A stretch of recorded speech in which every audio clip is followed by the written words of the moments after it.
என்ன ஜாக், எப்படி இருக்க? நல்லா இருக்கு அங்கிள். ஆளை பார்க்கவே முடியலையாப்பா. ஆமா அங்கிள், ஒரே வேலை, ரொம்ப வெளிஞ்சி busy. துரும்ப ஆயிட்டிய. ஆமா அங்கிள். ஏய் செல்லம், ஜாக் வந்திருக்க, ஒரு காஃபி போடுமா? ரியா வீட்ல இல்லையா அங்கிள்? ரியா வீட்ல இருக்காமா? ரியா, யாரு வந்திருக்கா பாரு.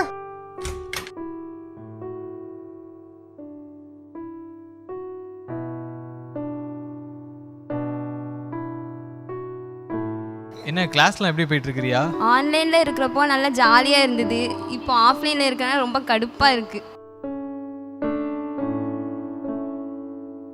ஜாக் நல்லா இருக்கியா? காஃபி எடுத்துக்கோ.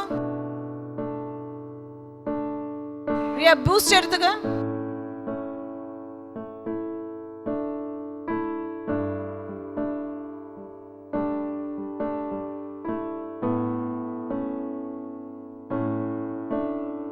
சரிண்ணே, எனக்கு ஹோம்ஒர்க் வேறு இருக்குது, நான் உள்ளே போகிறேன். சரி அங்கிள், அப்போ நானும் கிளம்புறேன், டைம் ஆயிடுச்சு.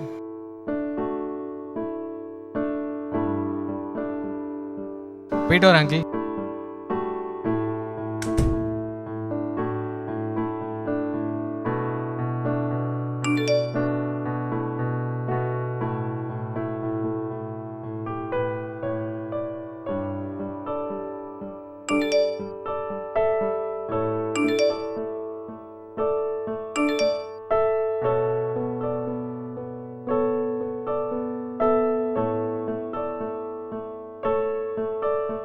ஹலோ ஹெப்சி. சொல்லுடி, என்ன நேரத்தில் கால் பண்ணியிருக்க?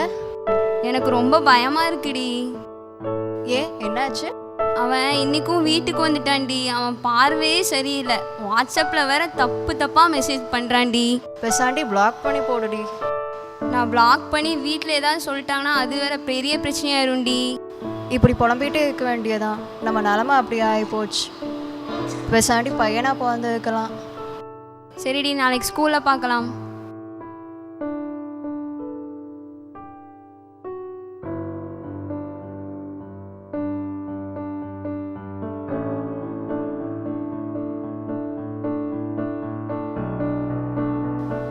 பிள்ளைங்களா, உங்க வீட்டில் என்ன பிரச்சனை இருந்தாலும் நீங்க எது வேணாலும் என்கிட்ட தனியா வந்து நீங்க பேசலாம், சரியா? அது நமக்குள்ளேயே இருக்கும், சரியா? யோவான் 8வது அதிகாரத்துல ஆண்டவர் அந்த பெண்ணை ஏற்றுக்கொண்டது போல நாமளும் ஏற்றுக்கொள்ளுகிறவர்களா இருக்கணும்.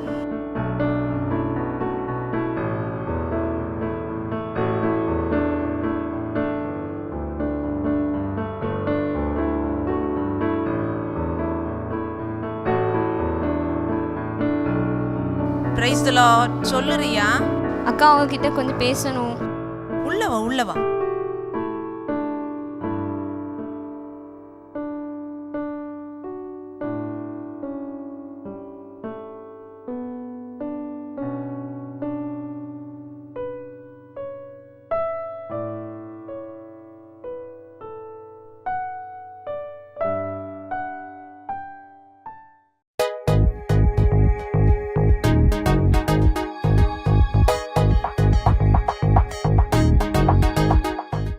ஏ தம்பி, இதுல உனக்கு அழகா, இதுல உனக்கு அழகா.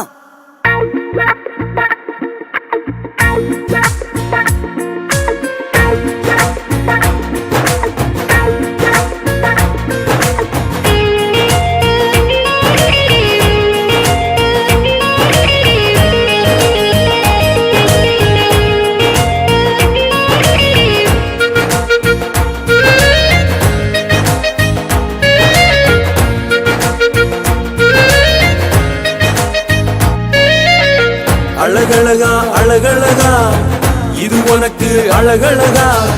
அழகழகா அழகழகா, இது எல்லாம் உனக்கு அழகா.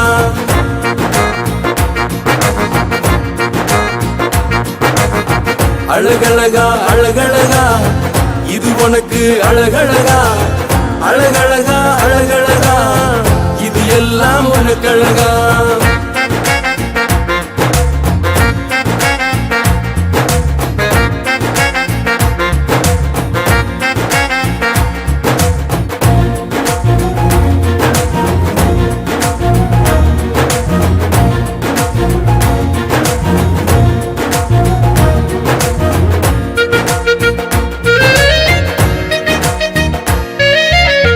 செல்போனில் மணி பேசுறியே இது அழகா. ஏசு கிட்ட பேசணும்னா தூங்குறியே இது அழகா.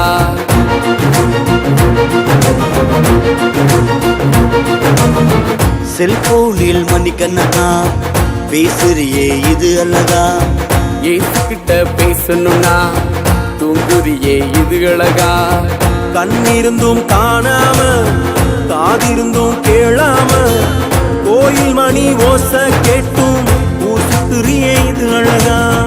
கோயில் மணி ஓச கேட்டும் ஊர் சுத்திரியே இது அழகா. அழகழகா அழகழகா இது உனக்கு அழகழகா. அழகழகா அழகழகா இது எல்லாம் உனக்கு அழகா.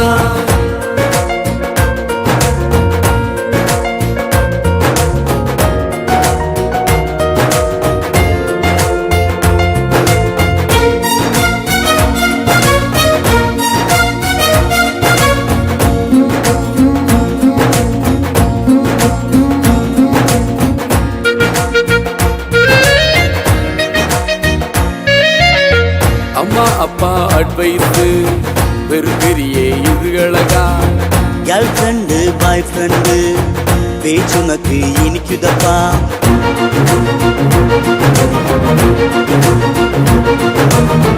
அம்மா அப்பா அட்வைஸு வெறுக்கிறியே இது அழகா. கேர்ள் ஃப்ரெண்டு பாய் ஃப்ரெண்டு பேச்சுனக்கு இனிக்குதப்பா. காதல் கீதல் பண்ணாத நட்டாத்துல போயிடுவ. சம்பளம் மரணமடா போனஸ் நரகமடா. சம்பளம் மரணமடா போனஸ் நரகமடா. அழகழகா அழகழகா இது உனக்கு அழகழகா.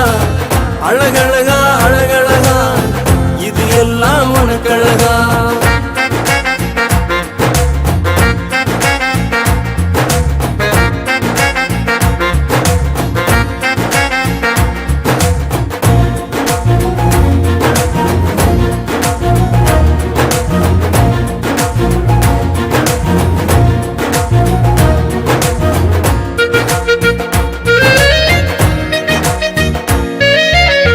ஜபமே ஜெயம் ஜபமே ஜெயம் இயேசுவோடு நீ பேசு.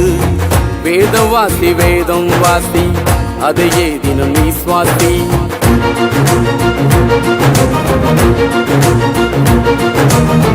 ஜபமே ஜெயம் ஜபமே ஜெயம் இயேசுவோட நீ பேசு. வேதம் வாசி அதையே தினம் நீ சுவாசி. மண்ணாச பொன்னாச வேண்டாம் யா உலகாச. சிலுவைய சுமக்கணும் நீ பரலோகம் செல்லணும் நீ. சிலுவைய சுமக்கணும் நீ பரலோகம் செல்லணும் நீ. அழகழகா அழகழகா இது உனக்கு அழகழகா.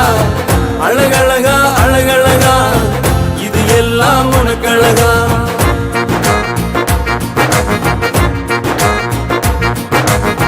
அழகழகா அழகழகா இது உனக்கு அழகழகா. அழகழகா அழகழகா இது எல்லாம் உனக்கு அழகா. இந்த அருமையான நாளிலும் கூட மீண்டுமாக உங்களை வாழ்த்தி வரவேற்கிறேன். உங்களுடைய வாழ்விலே கர்த்தர் பெரிய காரியங்களை பெரிய மாற்றங்களை செய்கிறவராக இருக்கிறார். நம்ம வீட்டில் பாத்திரங்களை வைத்திருக்கிறோம். அந்த பாத்திரம் அழுக்காக இருக்கலாம், ஆனால் அந்த பாத்திரத்தை கழுவும் பொழுது அது ஒரு புதிய பாத்திரமாக மாறிவிடுகிறது. வாலிப தம்பியே தங்கையே, ஒருவேளை உன்னிலே சில அழுக்குகள் இருக்கலாம், ஆனால் இன்றைக்கு ஆண்டவர் உன்னை கழுவ விரும்புகிறார். நம்ம பாலை காய்க்கிறப்போ ஒரு நல்ல பாத்திரத்தில் நாம் காய்க்கிறோம். நாம் பாலை காய்க்கிறப்போ பாத்திரத்தை நீங்கள் வீட்டில் அம்மாமார் கழுவுறதை நீங்கள் பார்த்துருக்கலாம். ஏன் தெரியுமா? அந்த பாத்திரத்தில் நாம் அழுக்கான பாத்திரத்தில் பாலை காய்த்தோம் என்றால் அது கெட்டு போயிடும், அந்த பால் கெட்டு போயிடும். ஆனால் அதே வேளையில் அந்த பாத்திரத்தை கழுவி நாம் காய்த்தோம் என்றால் அந்த பால் நன்றாக நம்முடைய வாழ்வில் பயன்படுத்தக்கூடிய அளவிலே அது உதவியாக இருக்கும். இதே போல தான் நீங்கள் கழுவப்படும் பொழுது நீங்கள் பிறருக்கு பயனுள்ளவர்களாகவும் உங்கள் வாழ்வே உங்களுக்கு பயனுள்ளதாகவும் அது மாறுகிறதாக இருக்கும். நான் சொல்கிறேன் சரிதானா? பைபிளில் ஒரு அருமையான வசனம் இருக்குது. யோவான் 3 அதிகாரம் 16 வசனத்திலே நாம் பார்த்தோம் என்றால், தேவன் தம்முடைய ஒரே பேரான குமாரனை விசுவாசிக்கிறவன் எவனோ அவன் கெட்டு போகாமல் நித்திய ஜீவனை அடையும்படிக்கு அவரை தந்திரளி இவ்வளவாய் உலகத்தில் அன்பு கூர்ந்தார்.